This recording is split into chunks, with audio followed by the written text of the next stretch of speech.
I'm recording this in May of 2021, and hopefully, fingers crossed, this year we'll be allowed to travel to the Computer Olympiad. It's usually held in Taipei, and so I was looking up some of the logistics of doing that, making sure that everything is still available. I used to have a favorite parking lot near the airport. I would park there, and then I would take the bus to the airport. And I had a favorite hostel that I liked to stay in, and just wanted to make sure the hostel was available, to get a rough idea of how much the airfare is at the moment, get a rough idea of if that parking lot is still available. And as I was doing that, I realized that I had a conflict while using the parking lot many years ago during my travels.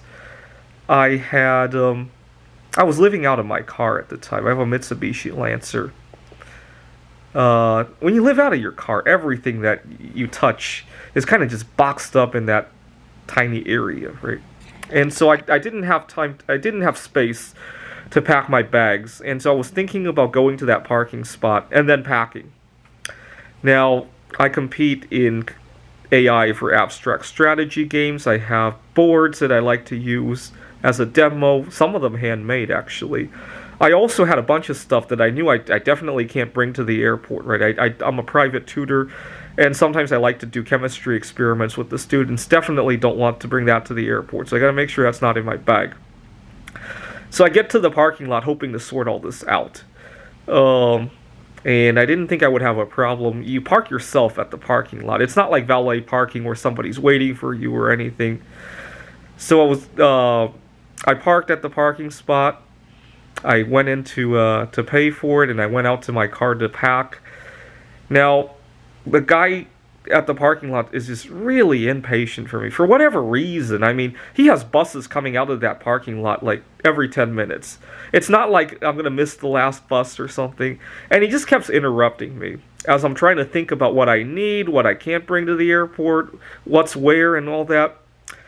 And I'm just too friendly sometimes. Had I just told him, I live in my car, I'm sorry, it's going to take me at least 30 minutes. Is there somewhere else I can move my car so I'm not going to be a bother to you? Had I just said that, it probably would have resolved a lot of stuff. But I internalized all that conflict. And what became even more frustrating was some of my chemicals had disappeared, and I didn't know if they were in my bag or in my car. And I searched my bag inside and out, making sure it's not. I didn't think it was in my bag, but I couldn't find them in my car, which made me really worried. Anyways, I didn't think they were in my bag, so now I'm ready to go to the airport. And I got on the plane, and I think I got into a conflict with the guy sitting next to me. I have allergies, and I told the guy I started in a friendly way. Hey, during mealtime, could you please be careful not to spill your food? I have allergies. The guy probably got a little bit more defensive than I like to hear. I mean, to be honest, I've learned to ignore it when people are defensive like that.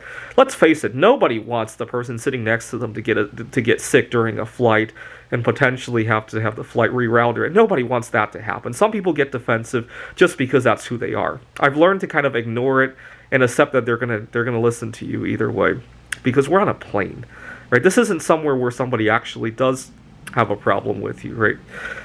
But anyways, I got upset at him, but I wasn't just upset at him. I had already accumulated all of this drama from earlier at the parking lot. So what's the point I want to make in this video? My point is, if you have a conflict and you don't say it out, you're just gonna accumulate it until it's an even bigger conflict, right? Until you get into an argument with somebody on a plane and maybe even get kicked off of the plane, right? Had I just said, I have an unusual circumstance. I have to take 30 minutes. Should I move my car somewhere? Had I just said that, right? Airport parking lots are very tricky for me because it's not like a traditional business deal where I can easily walk away, right? So right now I'm staying at an Airbnb. If I walk in and I instantly have a conflict, and assuming that it's not unusual weather out there or a crisis out there, forget it, right? I'm going to look for another Airbnb, right? An airport parking lot where you have like 2 hours before a flight, 3 hours before a flight, and the logistics of that just don't turn out very well, right? So that's probably why I didn't want to get into that conflict.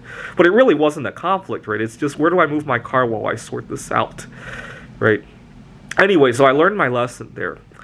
And earlier today, Seattle was going back to phase 2 on Monday, which means that I can actually move out of Seattle. I have a tutoring client that I was meeting in person.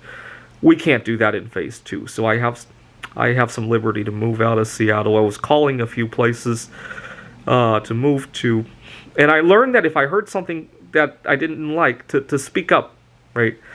And if I don't speak up now, I'm just going to speak up in a more dramatic way to the wrong person later, right? I learned with my tutoring client, the guy I was working with in person, which is one of the only reasons I was living in Seattle. I really love all of my clients, which was a big conflict, right? But if he did something crazy like rescheduling at the last minute or making it difficult, because I only have 2 clients that I'm working with in person, and so I would prefer if they were consecutive, right? Because I make one trip to the tutoring center. I really, during the lockdown, I took for granted that a 1-hour tutoring session is really just 1 hour, right? Now I have to commute, and now it takes me 3 hours to make what I used to make in 1 hour, right? So I want to bunch them up as much as I can, right? But I learned that if I don't say that out right now, I'm just going to accumulate conflict, and it's all going to come out the wrong way, right? So I learned from my experience at the airport parking lot, and I'm glad that I got to relive it now, that if you don't speak your conflicts now, you're going to speak it later. It's going to turn out wrong. It's going to turn out a much bigger problem than it has to be. And it's going to go to the wrong person sometimes.